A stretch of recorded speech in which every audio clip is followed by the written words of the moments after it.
Hello everyone, మా అత్తమ్మ చేసిన యమ్మీ ఫిష్ కర్రీ ఎలా చేశారో చూద్దాం. 2 kg ఫిష్ తీసుకొని దాన్ని బాగా మ్యారినేట్ చేశారు. ఆయిల్, పసుపు, ఉప్పు, కారం, అల్లం వెల్లుల్లి పేస్ట్ వేసి మ్యారినేట్ చేసుకున్నారు. ఇంకా ఆయిల్ వేసి దానిలో 2 ఆనియన్ మిక్సీ చేసి దాన్ని వేయించాలి బాగా. ఆయిల్ ఇలా సపరేట్ అవుతున్నప్పుడు అల్లం వెల్లుల్లి పేస్ట్ కూడా వేసి బాగా వేయించాలి. అల్లం వెల్లుల్లి పేస్ట్ కూడా బాగా వేగాక 2 టొమాటోస్ తీసుకొని దాన్ని బాగా మిక్సీ పట్టి ఆ టొమాటో ప్యూరీని కూడా ఇలా వేయాలి.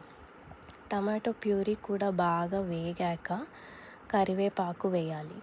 కరివేపాకు వేసి దాన్ని బాగా మిక్స్ చేసి ఇలా డ్రై అయ్యి ఆయిల్ సపరేట్ అవుతున్నప్పుడు మళ్ళీ ఫిష్ పీసెస్ని వేయాలి.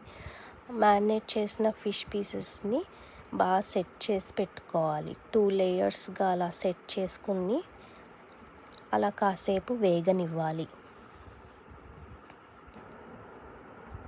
ఇలా అన్ని ఫిష్ పీసెస్ వేసాక బాగా హై ఫ్లేమ్లోనే మనం వేయించుకోవాలి. బాగా వేగాక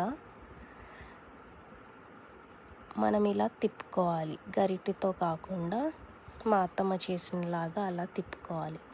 ఇలా హై ఫ్లేమ్లోనే పెట్టుకొని బాగా కాగపెట్టిన చింతపండు పులుసుని దీనిలో వేసుకోవాలి. అలా వేసుకున్న పులుసుని కూడా ఇలా సెట్ చేసుకోవాలి మిక్స్ అయ్యేలాగా. లాస్ట్లో ఇలా ఆయిల్ సపరేట్ అవుతున్నప్పుడు కొబ్బరి పొడి వేసుకొని ఆ తర్వాత కాసేపు వేగాక తగినంత సాల్ట్, ధనియా పౌడర్ వేసుకోవాలి.